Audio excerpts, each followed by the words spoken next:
আল্লাহর নবী রাহমাতাল লিল আলামিন নবীজি বলতেছেন, তোমরা যদি একত্র চিত্রে তোমরা যদি আল্লাহর রাস্তায় কুরবানি দিতে পারো, কুরবানির পশুর যতগুলো পশম রয়েছে প্রত্যেকটা পশমের বিনিময়ে আল্লাহ তাআলা তোমাদেরকে এক একটা করে নেকি দান করে দিবেন।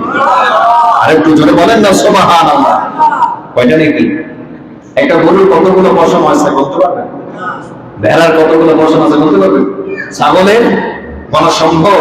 তাহলে হিসাব করে দেখে যে একটা পশমের বিনিময়ে যদি এক একটা করে নেকি দেওয়া হয়, তাহলে একটা জন্তু জানোয়ার পশুর মধ্যে কতগুলো পশম রয়েছে আর কতগুলো সওয়াবের অধিকারী আমরা হব। একটু জবানটা খুলে বলেন না বাবা সুবহানাল্লাহ। শুধু তাই নয়, আদম সন্তানের কোরবানির দিন কোরবানির থেকে উত্তম কোন আমল আল্লাহ তাআলার কাছে নেই। জোরে বলেন না সুবহানাল্লাহ। এই কোরবানি আমাদের সামনে আসতেছে।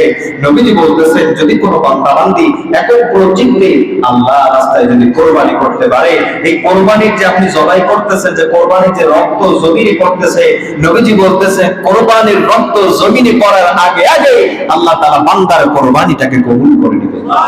আরেকটু জোরে বলেন সুবহানাল্লাহ। তাহলে আমাদের কোরবানি গুলো কবুল হোক, আমরা চাই কি চাই না? আরেকটু জোরে বলেন, চাই কি চাই না? আমার বাবার শেষ একটা হাদিস, রাসূলুল্লাহ সাল্লাল্লাহু আলাইহি ওয়াসাল্লাম মা ফাতেমাকে বললেন, ফাতেমা তুমি কি জানো কোরবানির দিনের কি ফজিলত? মা ফাতেমা বলতেছে, ইয়া রাসূলুল্লাহ আপনি এবং আল্লাহ তাআলাই ভালো জানেন। নবীজি বলতেছেন যে কোরবানির দিনের ফজিলত কেমন তুমি জানোনি? তিরমিজি শরীফের হাদিস।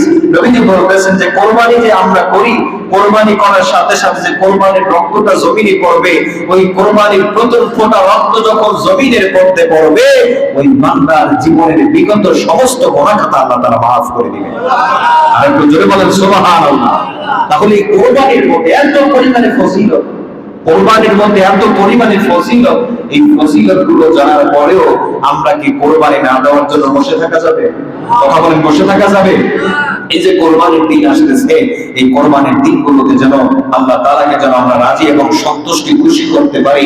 আল্লাহ তাআলা যেন আমাদের সবাইকে কবুল করে নেন। আমরা সবাই বলি আমিন।